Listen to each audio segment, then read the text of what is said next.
in Berlin for Gran Turismo World Series 2. How is this one going to play out, and how are the championship tables going to reflect the results as we head further into the World Series of this season? Well, Kylian Drumont continues the strong momentum for Subaru as they line up on pole position here today with Thomas Leboutelet and BMW alongside. Then it's Porsche. Disappointment in London. They bounce back to start P3 ahead of Mikolaj Sedlak in fourth position, the Polish driver who makes his debut for Nissan. Then it's Pole Europe for Mazda, P5.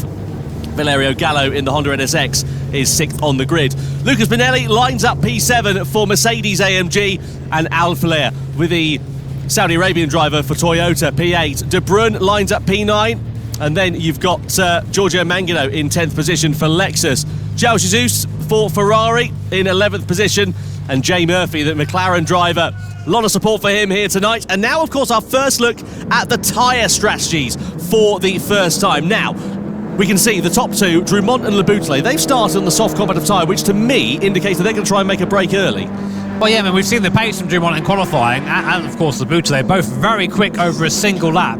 Last thing they want to do is ruin the ability to run that pace by running in a pack. So, yeah, go for soft tyre. I'm surprised to see Sedlak there running the hard tyre in P4. So he will be basically in the way of all the medium runners behind, but the longer he can keep them there, the better for his race. So definitely some strategy in those tyre calls already. Yeah, it seems like he's sort of trying to go ugly early, as it were. Get those hard tyres out the way as soon as he possibly can. Hold the pack up while they're all quite close behind, and see whether he can use that to his advantage.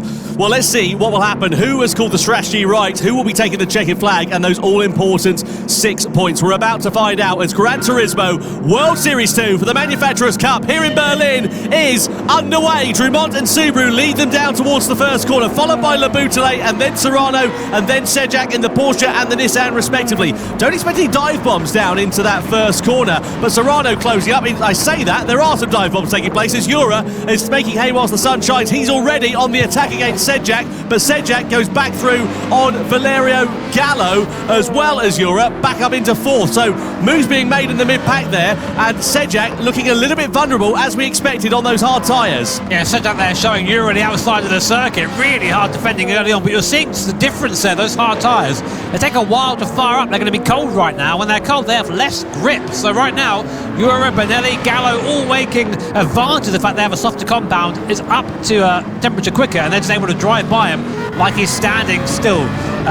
You can argue maybe that's not a bad thing because they're not going to squabble so much, but if you're Sedlak, you've gone from fourth to seventh in about 3 corners. Yeah, losing track position means, of course, you're going to have to gain that a little bit later on. You can see fairly robust driving from Sedlak coming through the Michael Schumacher S there as well. He's just got Alifa in the Lamborghini right behind him, who's on the medium compactive tyres. Then you've got 3 other hard job runners. Meanwhile, sharp end of this race, nothing really to report from Drumont and Leboutelet. They've cleared off about a second or so ahead of Jose Serrano, as one would begin to expect. First corner incident here is under investigation, as we can see on our screen as well. We'd love to get a replay of that and see exactly what happened. We did see some dive bombs to the inside there for Pole Europe, but was there a bit more that meets the eye that we perhaps didn't quite manage to make a break of? Either way, we go on to the Nordschleife layout for the first time, and it's Drumont in front from Leboutelet, and now is where those soft tyres on these medium speed corners are going to be really having their advantage. Yeah, and you wouldn't know the GP circuit is in any way related to this track when you get onto it. It's completely different. You go from long runoffs to barriers being far away, gravel traps, to basically if you make a mistake, you are in that barrier. And lots of curbs here, you have to memorise which ones you can and which ones you can't touch. It's a unique challenge just to get around here on your own, let alone when you're sharing the circuit with 11 other maniacs. So a lot of fun here. But speaking of maniacs, here's Valerio Gallo in the NSX. Very, very fast driver and trying to close the gap between himself and Jose Serrano. So Serrano is the leader of the medium runners. This is something you have to keep an eye on right now as we go to the front of the field. Drumont having to try and defend from Thomas Leboutelet, who's going to look maybe around the outside here. Not really a spot to get that done, but again we're seeing the Achilles heel of that Subaru. They'll be able to just drive up to the back of it, but decides better of it as Thomas Leboutelet. He's going to stay in second place for now. Drumont a little bit deep though going into that right-hander. I wonder if that might have compromised him a little bit, but he's certainly feeling the pressure here of his compatriot.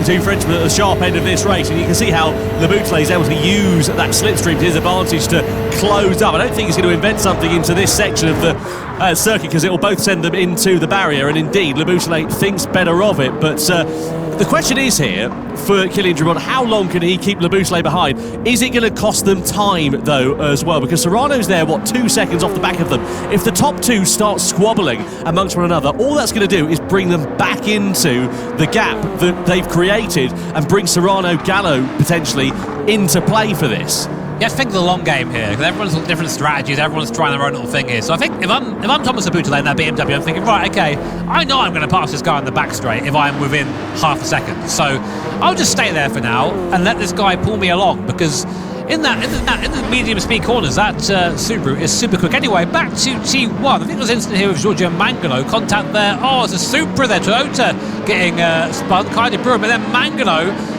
getting spat out by João Jesus there, so I'm not quite sure. No further action from the stewards. I think that was just everyone tried to go for the same bit of tarmac there, didn't they? It's difficult, isn't it, when it concertinas up in corners like that, especially in the first corner, and you know it's not particularly wide part of the circuit. It really does bottleneck up, so I guess race direction just deeming it, first corner dramas, don't do it again. As long as that doesn't happen any further times, then it should be all right. So let's look at the drivers here who are on the hard compounds of tyres, the likes of Sejak, Jesus, De Bruyne and Murphy. How are they going to play this one? Because of course they're hemorrhaging time at the moment. They're sort of taking the pain early on, but in theory the race will come back to them in the latter stages, depending on what strategies they go for. You can see that brought up on our screen at the moment. You can get 2 laps out of the soft tyres if you're particularly careful, but if you're the likes of Le Boutillier and Drumont, I mean look, they've cleared off 3 seconds at the sharp end of this one. They're not hanging about here, they're not saving their tyres, are they? Yeah, but look at this as well, the difference here in speed up the hill. Just in that draft, I'm surprised Le Boutillier went for 6th gear there, maybe just to save that little bit of fuel. Fuel is also a concern around here, by the way. You have to make sure you're fueled up the right amount to get to the end. It sounds simple, but it's hard to do in practice when you're there driving these things around the ring. But yeah, as you say, Tom, like it's just trying to make sure you don't fall too far back at this point. And I get the impression that Le Boutillier is just kind of biding his time. We see the background there, Jose Serrano, that is the gap visually to third position at the start of those medium runners. So for the carousel for the first time, great bit of racetrack there. You really feel the car fighting for its life through there, and Gallo there leading the charge for 4th place onwards. But I say, if anything, falling back from Serrano a little bit. Yeah, it's going to be interesting to see how this one plays out, because I was mentioning about the hard shot runners, damage and limitation for them, but exactly the same story for the medium shot runners. You've got now 3 sort of sets of drivers all in their own group, all running their own strategies, and this is what happens in the Manufacturers' Cup when you have races like this, is that they're not necessarily the most action-packed ones in the first couple of laps, but towards the end, once all the strategies all work out, the fuel stops, the tyre saving and so on and so forth, once they've all taken place, you get a really exciting crescendo to this race. So the likes of Drumont and Le Boutillier, fine, the race is great for them in these early stages of it, but the latter stages, they're going to be taking that pain that the drivers on the medium and the hard runners are suffering from now, so they're going to be slower towards the end of the race, and the converse for those behind.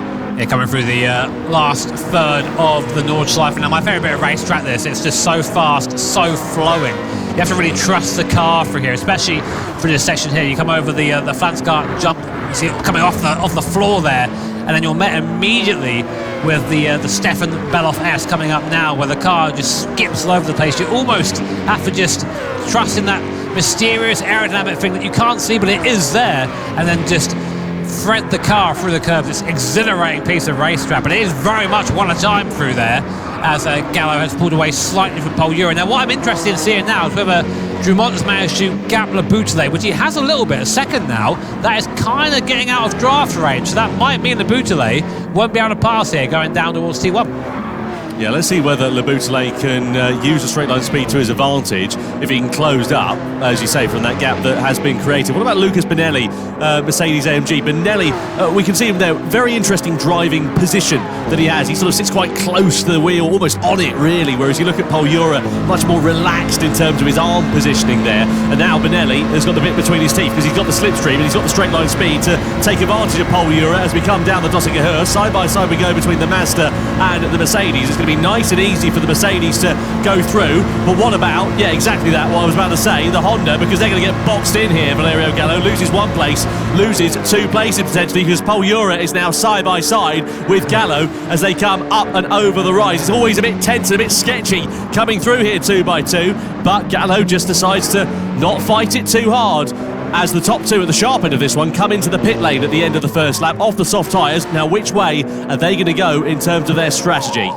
Yeah, fresh set of the virtual Dunlop tyres going on. Our first Dunlop pit stop, I think this is, Tom. So cool to have Dunlop, of course, now as official partner of the Gran Turismo World Series. What's going on though? So softs come off, mediums go on there for Drummond, same for Le Boutellé as well. Kind of Brewin coming in, getting off those hard compounder tyres early, only doing 1 lap on those. So I guess going for 3 on the medium then, or 4 on the medium, it must be.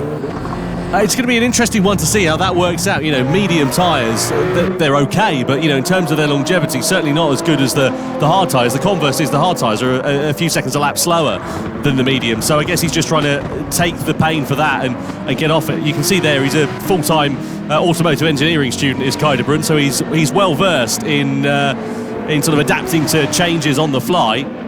And let's see whether that's one that will pay off for the Dutchman, who, of course, as we know, is still seeking his first podium in the Gran Turismo World Series. Meanwhile, sharp end of this race is now occupied by Jose Serrano, who's in the lead. Lucas Benelli, who, of course, we saw getting ahead of Ura and Gallo down the Döttinger at the end of the last lap, now sits in second in the Mercedes-AMG. Ura's into third. Gallo's here just keeping a watching brief in fourth place.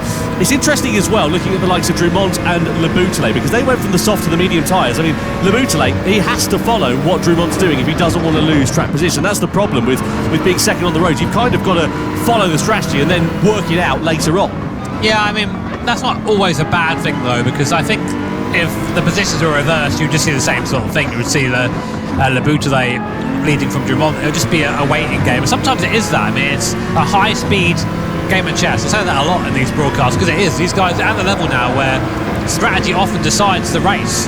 The actual driving performance is so close, so we'll keep an eye on those and keep you informed. Benelli's struggling there for the first part of the Hudson Back complex, just trying to get the car turned in. Of course, that AMG front engine, so prone to sometimes a little bit of understeer. Looks like it's really struggling with the front end through there, but able to keep the pace for now.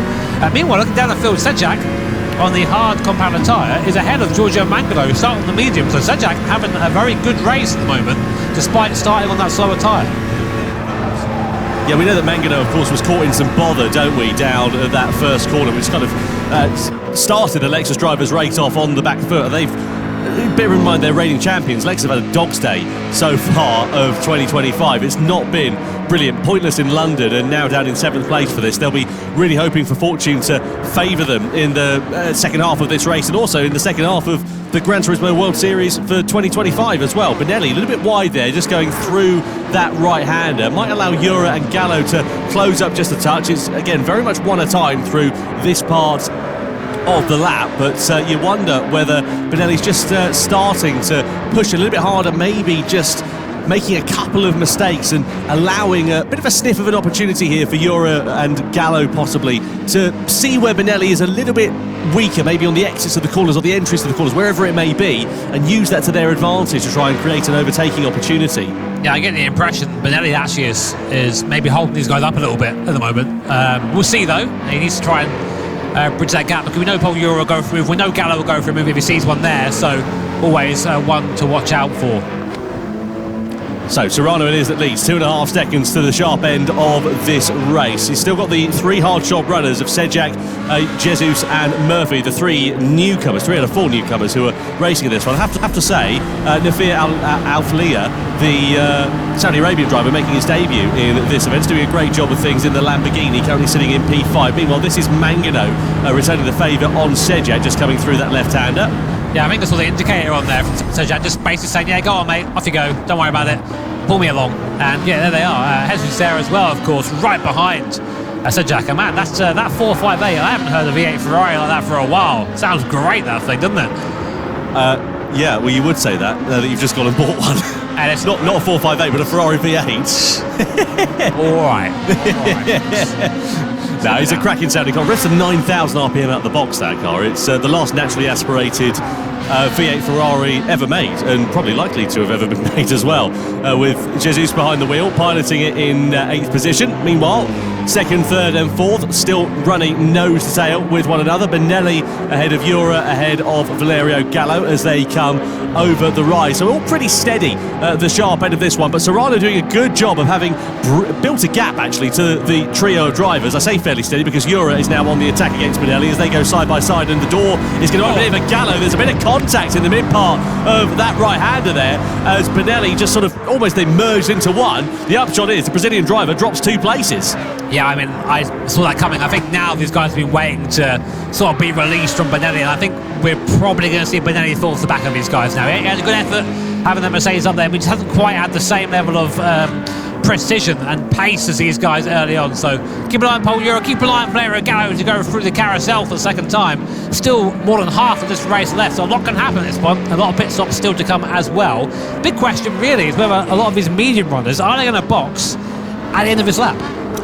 Yeah, it's interesting looking at the safety times. They all look pretty good out there. I mean, they're not going to be as quick. As Drumont is a little bit deep there with Le Boutlet all over his rear wing, and I just wonder whether Drumont's mistake is just going to give the opportunity here for Le Boutlet to try and attack, and is he going to use that to his advantage? Where are they up the road to Murphy? About 1.3 seconds away from the Irish driver, so they could come into play here as well because Murphy's on a slower compound of tyre and could be a bit of a cork in the bottle. It might favour Le Boutlet, it might favour Drumont. It works out really. Let's have a look at what happened meanwhile with Benelli. So you've got Jura here on the outside. We're in a flat out part of this circuit, and then Gallo is going to get a bit of a biff. Does a very good job to keep it on the straight and narrow. The upshot is though, as we said, Benelli losing 2 places. It was fine. I think it was fine. It's just hard racing, you know. They both came out okay, and I think that no further action from my point of view anyway. But I'm not a steward as much as I try to be. Drumont on the inside there of Jay Murphy, and now this is important here for Thomas Le Boutlet as well. He needs to get ahead of the Irish driver in that McLaren as soon as he possibly can, because all the time he's stuck behind him, he's losing track position, losing time, that he's then going to have to gain back up later on in the race. And is Murphy going to have anything to do with defending it? He is. He sort of parks the car on the apex there, denies an opportunity for Le Boutlet. So this is music to the ears of Kylian Drumont. Side by side they go. Le Boutlet's got the inside line and surely will now finally take the position, but he's lost about a second or so in relation to his compatriots. Yeah, that is going to be huge for the BMW's race there, because now they've lost that slipstream, they've lost that toe, and will he be able to get it back again? We know that Boutlet has pace in that BMW, but has he got enough to claw back the gap to Kylian Drumont? This is the best pace for him down the straight here. That BMW does have legs, the Subaru does not. So let's see, but Drumont already now coming up to the back of the guys who haven't pitted so far. But Benelli back past Gallo. Yep, so Benelli on the attack against Valerio Gallo coming down the Döttinger Höhe then. So the 2 medium shot runners still squabbling for position. The Mercedes is ahead for now, but what about Gallo in that Honda NSX? He's going to try and retaliate at the end as we come through the fast left hand, and we've already seen side-by-side action between these two. It just about stayed clean last time. This time, Benelli is able to hold firm ahead of the Italian as Serrano then comes into the pits from the lead of the race. Are the other medium shot runners all coming in? Looks like they are, aside from Valerio Gallo. He's decided to go for another lap. Yeah, interestingly, I think that this is where the strategies are going to start to diverge. And so Knife Alfala doing the same thing as well, also going for the... So this is interesting actually, because we were talking about this to Mikael Hizau yesterday, who is very much involved as part of balancing the performance of these cars, and he was saying that the mid-engined rear-wheel drive cars, i.e. the Honda NSX, the Lamborghini, etc., they're a bit easier on their tyres compared to the front-engine cars like the Mercedes, like the BMW, for example, so, like the Lexus. So maybe they're using that mid-engine layout and they've just got a bit more tyre life in their pocket compared to their competitors, and that's what is giving them the comfort to carry on. Yeah, but the downside to running those mid-engine cars is they're a bit nicer on turn and they rotate better, but of course that means they're a bit more sketchy. They tend to wear the rears a bit quicker as well. So Gallo might be leading right now, but he's going to have a car that's going to be handling, it's going to be pretty tricky getting this thing around at pace on on these worn medium tyres. But Gallo, we know, he's a very quick, very capable driver, our 2021 Nations Cup champion, of course. But as you say, yet to taste success in the Manufacturers' Cup. Be interesting to see a comparison in the lap times here as well between the likes of Gallo and then Kylian Drumont, because they're both on the medium compound of tyres. Of course, Gallo's been on those from the start. Drumont has changed from the softs onto the medium, so they're both worn tyres, but Drumont's are in a far better condition compared to Valerio Gallo. Where were we last time around? So Gallo was an 8:09, but of course we saw Drumont pitting last time around as well. So we'll keep an eye on the different sector times. At the moment, Gallo is looking pretty handy at the sharp end of this one. So let's see how he can work this one out, and also what the likes of Drumont and Le Boutellé can do. But the gap between Drumont and Le Boutellé, we saw it increasing courtesy of Jay Murphy sort of interjecting between the two. It's now up to 1.6 seconds, so out of slipstreaming range. You know, importantly, Gallo has got something that not really anyone else has right now, which is a nice big clear circuit in front of him. So right now he's just driving into that gap and trying to make as much of a gap as possible. Now, I was talking about Mikael Hazal a few moments ago, and this is by magic he's come and joined us in the commentary box. Mick, great to have you here. How are you? Hey, good, and you guys? Very good. All the better for having you here. This is going to be, I think, the thinking driver's race, this one, isn't it? There's a lot of different strategies going on in terms of tyres and in terms of fuel. How do you see this one working out? Who, in your opinion, having watched it from the sidelines at the moment, is in a prime position? So, like, you already talked about the tyre wear before, like the different strategies where some of the other drivers already went into the pit at the end of lap 2. Personally, when I saw that, I was already quite surprised to see them coming in so early, because normally you would try to use the softer tyre compound as long and as much as possible. So I'm kind of scared of their second lap on the soft tyre compound, so you might see some drama towards the end of the race.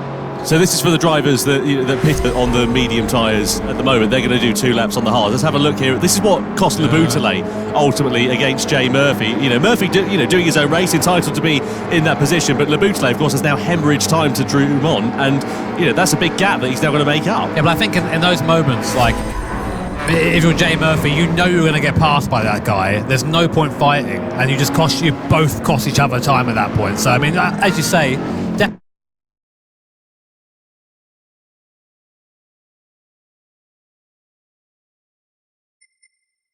his own race, but he just cost himself time in the end. But so I think the biggest factor for this track is confidence.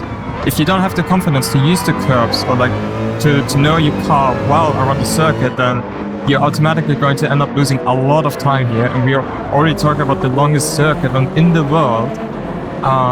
So obviously there are a few cars on the track which are like easy to drive compared to a few other cars here, such as the Honda and the Ferrari, in my opinion, are a bit harder to drive than some of the other FR cars out there. But nevertheless, we are talking about the best drivers here in the world, and usually I also expect them to have like a lot of confidence in their own car. So we have Kylian Drumont now in the Subaru going up the inside of Giorgio Mangano, just lets him through there. As you said before, just try sure to lose as little time as possible. Now with Valerio Gallo, he's gone for that third lap on the medium tyres. They're pretty worn right now. That car's mid-engine. What can he be expecting handling-wise now for the second half of this lap?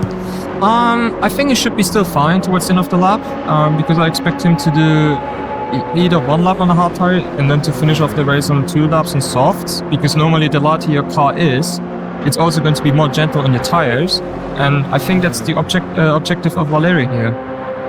Well, we're talking about the difference between the medium tyres and who's on worn tyres and who's on less worn tyres. Drumont, of course, changed over from the softs at the start of this one over to the medium tyres. He's now, of course, driving like he's left the gas on here, really, isn't he? Because he's up into 3rd place ahead of Giorgio Mangano, and again, that gap between himself and Thomas Le Boutellé, I mean, it's not really increased. It's still about 1.5 seconds, relatively speaking, but it's pretty stable between those two at the moment. So be keen to see how quickly Le Boutellé is going to be able to dispose of Mangano here, because again, this could cost him time, and ultimately it's going to mean that he's going to have to try and make that time up later on in the race. Yeah, I'm also a bit scared to see Mangano, due to the tyre life of his medium tyres at the moment. It's going to hold up Thomas Le Boutellé from the downhill section onwards, but maybe he can also try to overtake Mangano like Kylian did on Jay Murphy on the previous lap.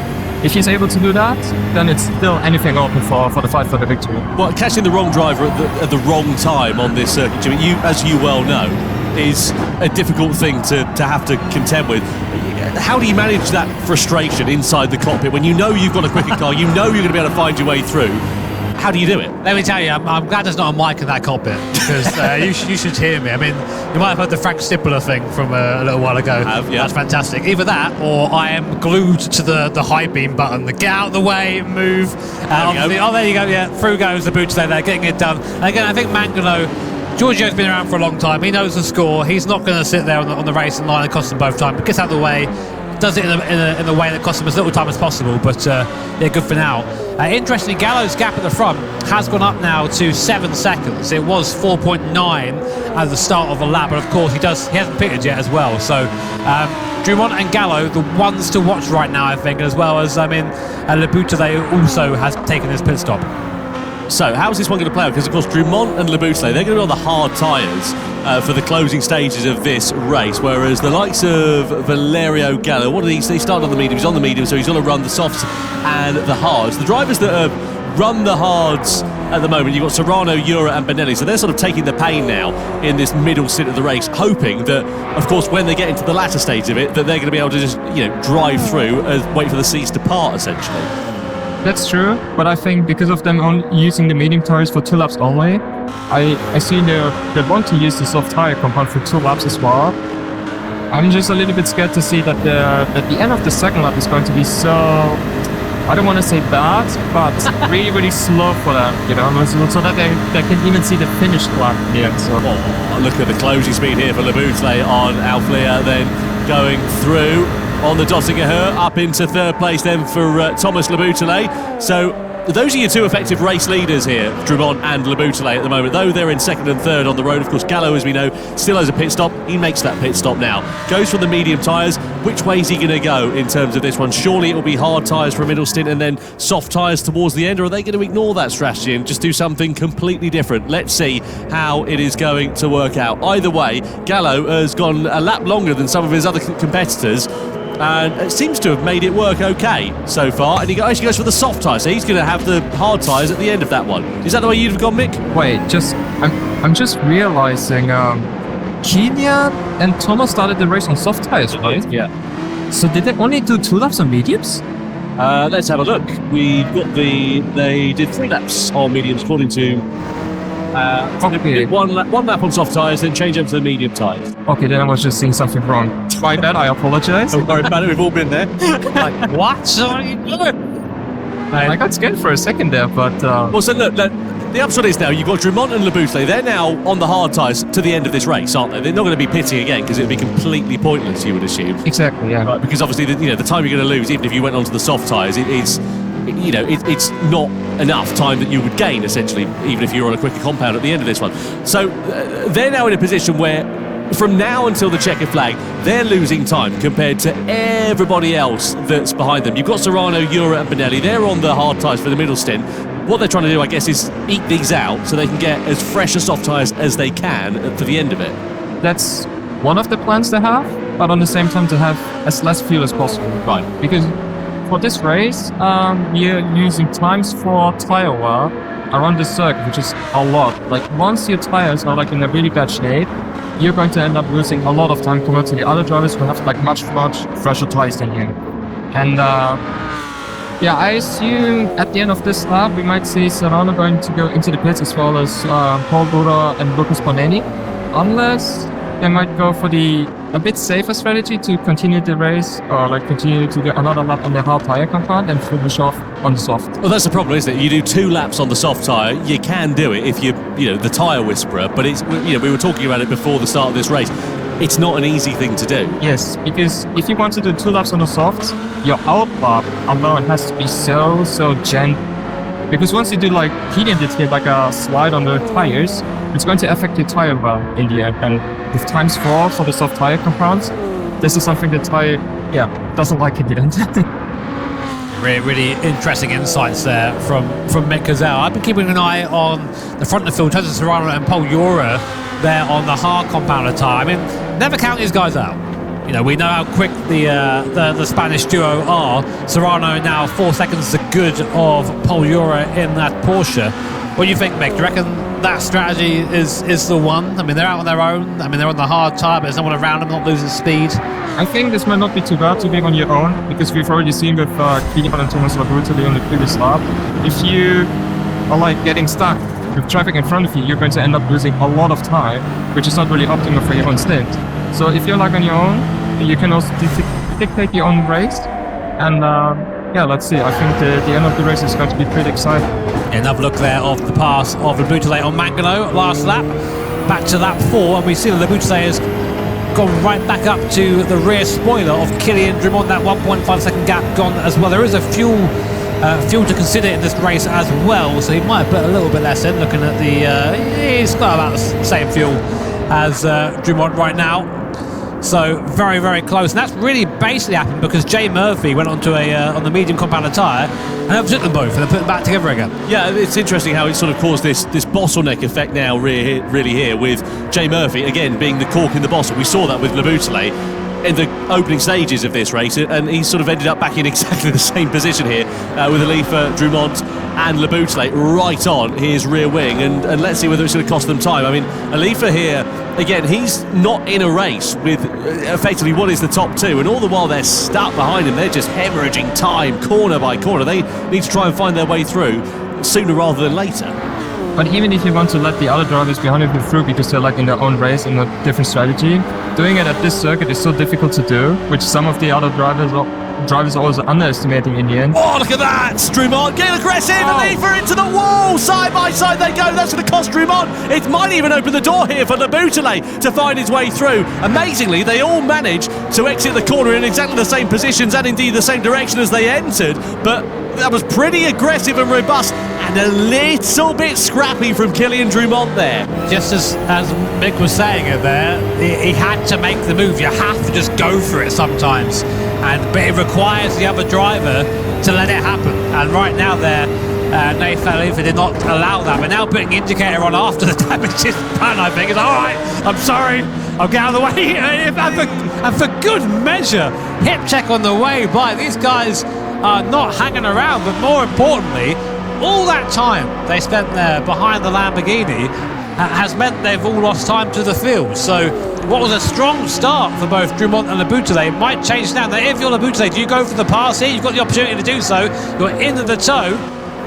Well, it has worked beautifully here for Labrutali, hasn't it? Because if you remember, they had a 1.5 second gap a couple of laps ago, and it's brought the Frenchman right back onto the rear wing of the Subaru here, and brought him back into contention effectively for the what could be the victory of this race. So let's see how this one is going to work out. We're heading towards the middle part of the lap, in towards the carousel section. There's no overtaking through this part of the lap, not unless you fancy getting your Christmas dinner through a straw.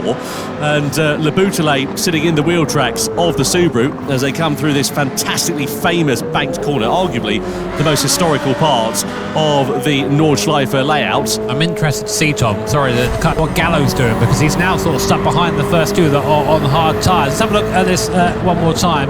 Yeah, slowest part of the circuit there. There's just no gap for error. As soon as there's contact, you find yourself to go straight towards the barrier.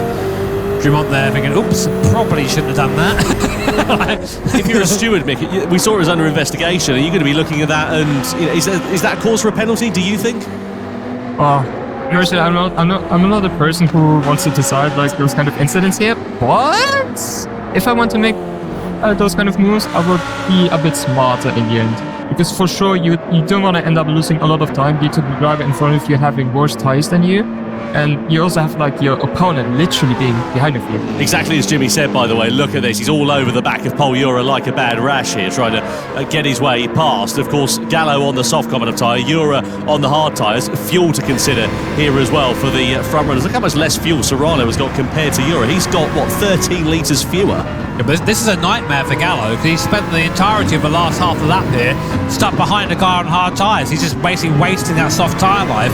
I mean, maybe good for a little bit, but I think it's not worth the time, surely. Yeah, I think it plays in the hands of Pol Ura in the end, because not only can he hold Valerio Gallo behind of him, who's like on a soft tyre compound at the moment, but once he uses the soft tire compound later on, he will have much fresher tires than Valerio on that stage. Yeah, and also look at Lucas Benelli. He's keeping him right in play here behind in that Mercedes as well. And Benelli in this race still owes the soft compound tyre as well. Now let's see what the slipstream is going to be like here for Valerio Gallo and for Lucas Benelli. Jura is surely going to be a sitting duck. Gallo pulls to his inside, and you would imagine you're going to see Lucas Benelli going through before too long. There he is, stage right.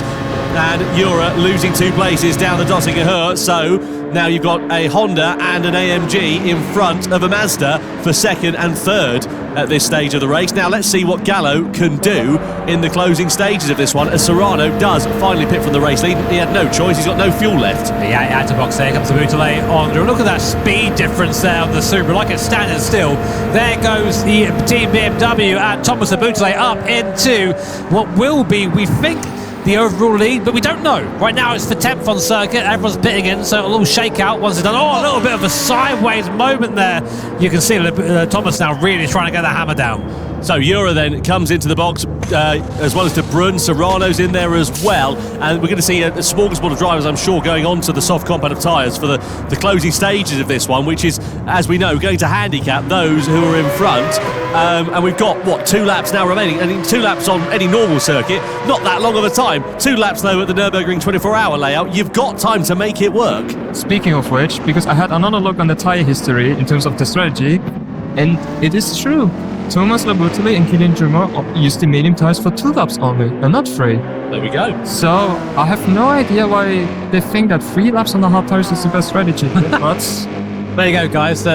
we will see that in the end. Because I would like to see myself getting wrong here. The person behind balancing the cars does not know what's happening.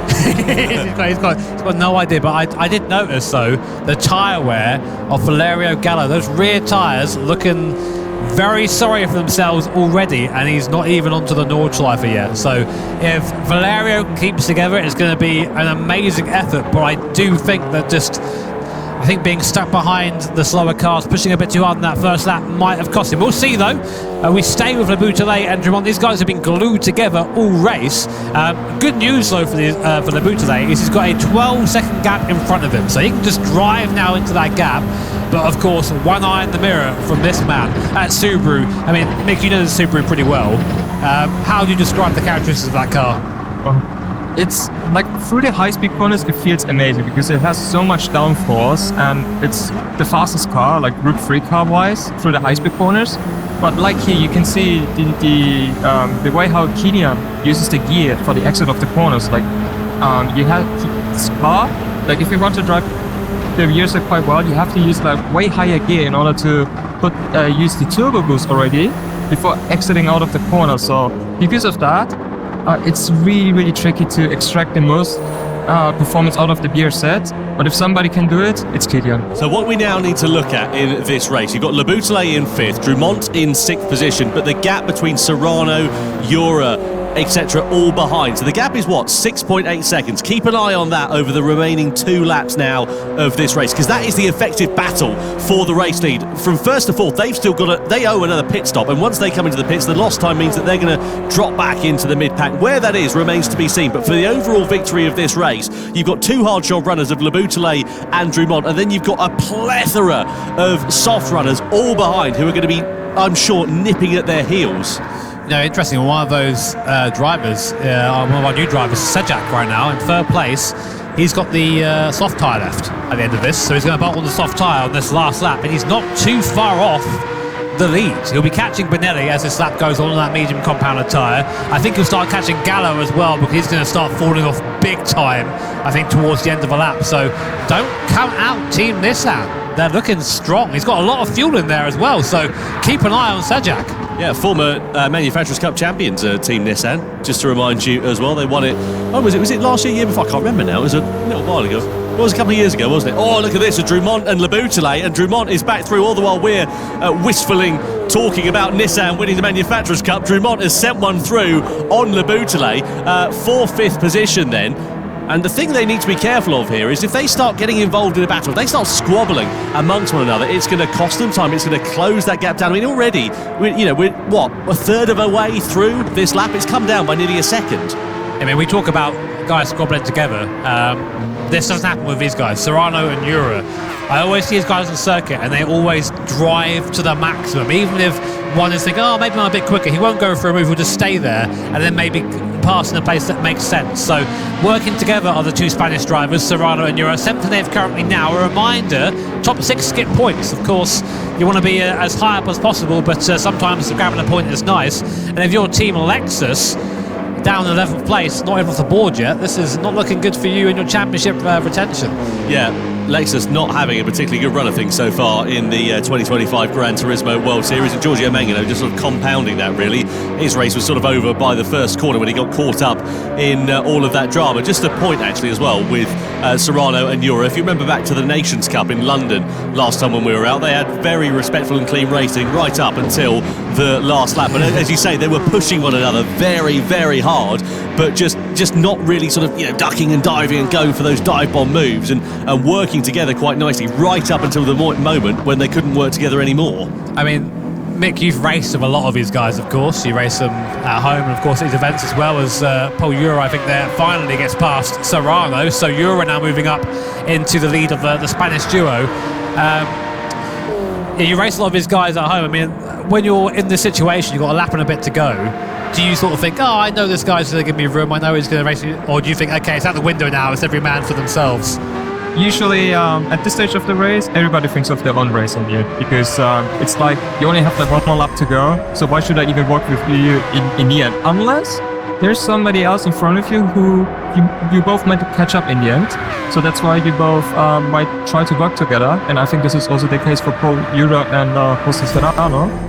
Because we might see another position change at the end of the Döttinger Hill between those two, so that they can also try to minimize the gap to Kilian and to Thomas as much as they can. Gap down to 4.5 seconds now between Le Boutelet and Drumont, as well as Ura. So, that gap, as we said, it's shrunk by 1.5 seconds over the course of this one. Gallo's Dunlop tyres, though, are going to be crying out for mercy at the end of this lap. He's got to come in for the hard tyres at the end of this one, which is going to put him a bit further down the order than he would like to be. He's got Lucas Pinelli, who, as we can see, is on the hard combat of tyres, and those two tyres are nowhere near one another in terms of the performance. About 9 seconds it is between the pace difference over the course of this lap. So that just goes to show you how worn out those soft tyres now are and how much performance it's costing the Italian. This is typical Valera, though. He just maximised everything. Usually goes over the line, but he will have a go. Like, he will never just go, I'll play it safe. Always goes for maximum performance to Gallo. But right now, as you say, he's going to be really struggling with the rear of that car, just getting that power down, letting the car, you see it's just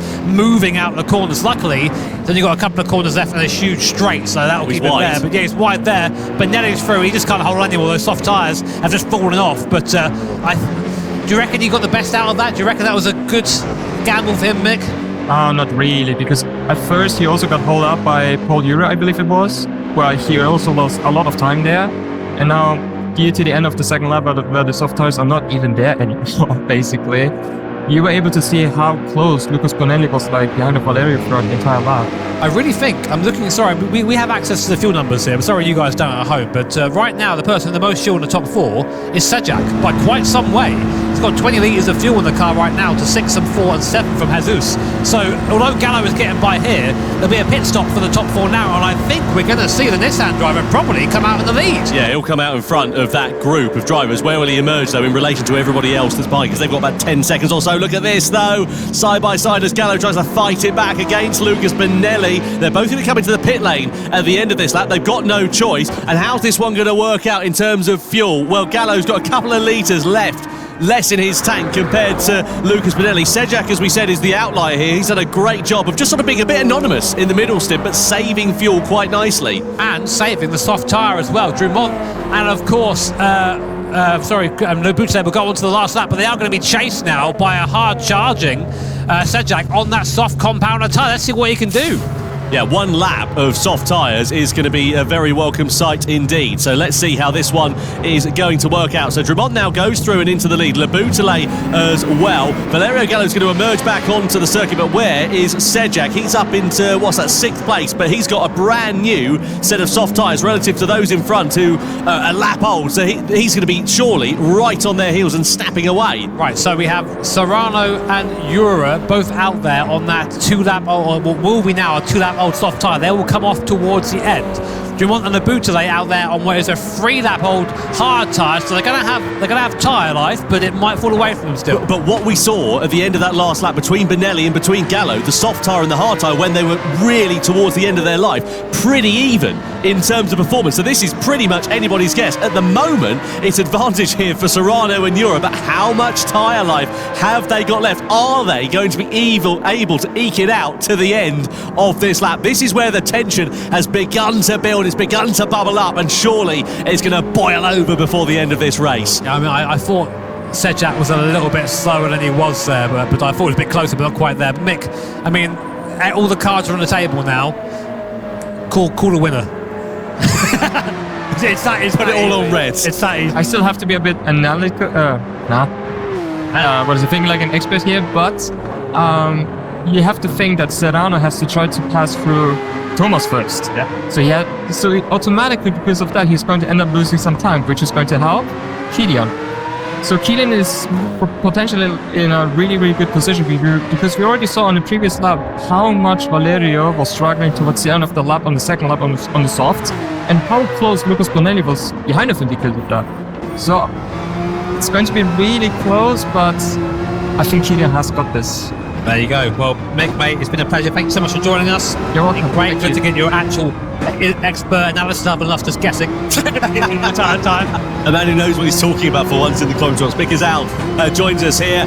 Thank you very much to him. So we are now on the final lap of action here at the Nürburgring 24-hour layout, and it is Kilian Drummond ahead of Thomas Le Boutellé. Both those drivers on the hard compound of tyre. 2 seconds the gap between themselves and Jose Serrano, with Pol Ura just a few tenths of a second down the road. I have to say, Jimmy, I think Sejak's race depends on how quickly he can dispose of Kai de Bruyne in 5th. Yeah, I got to say, I thought it was a bit further on the road than he was there, so I got a little bit too excited for that one, I think. But the two guys at the front are going to be running the slowest, well, for a little bit anyway. You know, we've Tim out of this soft tyre doesn't like going a second lap, but Serrano, Ura and Kai de Bruyne, who's in 5th place right now, 6th place, Sejak's by.